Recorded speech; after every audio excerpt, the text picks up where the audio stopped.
بسم اللہ الرحمن الرحیم صلی اللہ علیہ حبیبی سیدنا محمد علیہ وسلم۔ عثمان ڈار کی والدہ نے سارے کھیل کا ستیہ ناش کر دیا، سارا کھیل خراب کر دیا۔ کامران شاہد کے جو خواب تھے کہ میرے پروگرام کی ریٹنگ آئے گی، لوگ دیکھیں گے، ویوز آئیں گے، شیئرز ہوں گے، اس کے اوپر پروگرامز ہوں گے، وہ سارا پروگرام وڑ گیا، ستیہ ناش ہو گیا۔ اور 50 منٹ کے جو ویڈیو کلپ تھا عثمان ڈار کی والدہ کا، اس نے اس پروگرام کو اڑا کے رکھ دیا۔ اور اس پروگرام جو تھا، جو کامران شاہد نے کہا تھا کہ عثمان ڈار کا میں نے بڑی محنت سے ارینج کیا اور یہ میری حویلی میں آنا چاہتے تھے، وہ جو عمران مخالف بیانیہ تھا، عمران خان کے خلاف الزامات تھے 9 مئی کے حوالے سے، ریاست کے حوالے سے، اور باقی دیگر الزامات جو تھے،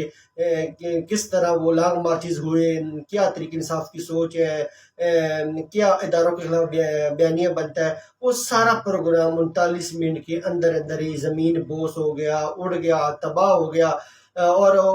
عثمان ڈار کی بہادر ماں نے جس طرح وہ لڑکارا، اس پروگرام کے پرخچے اڑا کے رکھ دیے۔ اور جو کامران شاہد نے تو ایسی پروگرام کی حالت تو کبھی خواب میں بھی نہیں سوچی ہوگی کہ وہ پروگرام 39 منٹ کے اندر ہی صفر ہو جائے، وہ اس کی ویلیو ہی زیرو ہو جائے، اس کے اندر جو بیانیہ بننا تھا اس کی کوئی قدر ہی نہ رہے، اس کے اوپر کوئی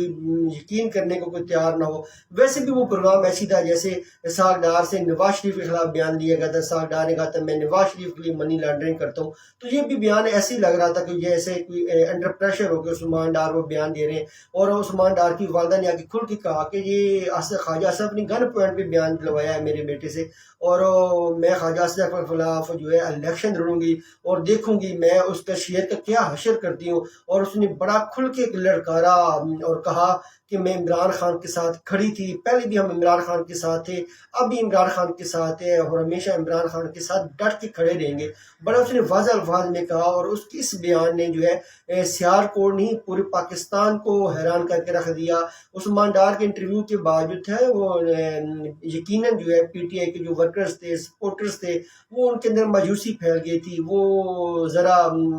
مایوس ہو گئے تھے، پریشان ہو گئے تھے۔ لیکن 39 منٹ کے اندر ہی جو ہے عثمان ڈار کی جو والدہ ہے اس کا بیان جو تھا، پھر عثمان ڈار نے بھی اس کو کہا کہ ہمارے جو بیان ہے، عثمان ڈار نے سیاست چھوڑی ہے، ہم نے نہیں چھوڑی۔ اس کی والدہ نے بڑا کھل کے کہا عثمان ڈار سیاست کرے نہ کرے میں کروں گی، میں خواجہ صاحب کا مقابلہ کروں گی اور دیکھتی ہوں شیر کیسے جیتا ہے اب۔ تو دیکھیں یہ ساری چیزیں جو ہیں کبھی بھی پی ڈی ایم نے نہیں سوچی تھی، کبھی کامران شاہد نے خود نہیں سوچی تھی۔ وہ پروگرام جس کی وجہ سے اس نے ریٹنگ لینی تھی، بڑے مشکل سے وہ پروگرام ارینج ہوگا، کیا اس کے ذہن میں تھا، کس طرح اس نے ہیرو بننا تھا، کس طرح عمران مخالف بیانی بننا تھا، پی ڈی ایم نے خوش ہونا تھا، خواجہ آصف علی صاحب نے شادیانے بجانے تھے، جشن کا سما ہونا تھا، لیکن وہ سارا بیان سب کچھ جو ہے ملیا میٹ ہو گیا، ستیہ ناش ہو گیا۔ 50 منٹ کے اندر وہ پروگرام وڑ گیا۔ وہ شیر افضل مروت کا مشہور ڈائلاگ ہے نا کہ پروگرام کیا رہنا تھا لڑائی کے بعد، پروگرام تو وڑ گیا، اور یہ پروگرام بھی 39 منٹ کے بعد وڑ گیا۔ تو عثمان ڈار کی جو والدہ ہے وہ بڑی باہمت خاتون ہے، اس نے بڑی ہمت کا مظاہرہ کیا۔ اس کو پتا تھا اس کا بیٹا مجبور ہے، لیکن اس نے مجبوری کو سائڈ پہ رکھ کے اپنے جو عزم ہے وہ اس کا اظہار کیا اور کہا کہ میں نے جو ہے عمران خان کے ساتھ سیاست کرنی ہے، عمران خان کے ساتھ ڈٹ کے رہنا ہے۔ پھر جب عرش والا آپ کو عزت دے تو فرش والے وہ عزت کو کیسے ناکام کر سکتے ہیں، کیسے روک سکتے ہیں؟ تو آپ اللہ پہ یقین رکھا کریں، اللہ تعالیٰ پہ توکل رکھا کریں، جو اللہ تعالیٰ کرتا ہے وہ بہتر کرتا ہے۔ فرش والے جو ہے آپ کے خلاف جتنے بھی مخالف ہو جائیں، آپ کے خلاف جتنی لابنگ کر لیں، جتنی آپ کے راستے میں رکاوٹیں کھڑی کر لیں، ورنہ وہی ہوتا ہے جو اللہ تعالیٰ چاہتا ہے، اور اللہ تعالیٰ اپنے انسان کے لیے بہتر ہی چاہتا ہے ہمیشہ۔ تو اب جو الیکشن ہونے ہیں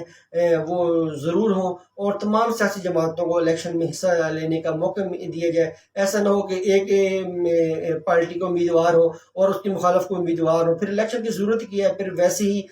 ان کو جتوا کے اسمبلی میں پہنچایا جائے، پھر قوم کا کیوں پیسہ ضائع کرنا ہے، خرچ کرنا ہے؟ تو الیکشن صاف اور شفاف ہونے چاہیے تاکہ پاکستان میں جو آئندہ حکومت بنے اس کے اوپر تمام جو ہے متفق ہوں، اس کی شفافیت پہ سب یقین رکھیں اور الیکشن کو سب صاف اور شفاف مانیں۔ پاکستان زندہ باد۔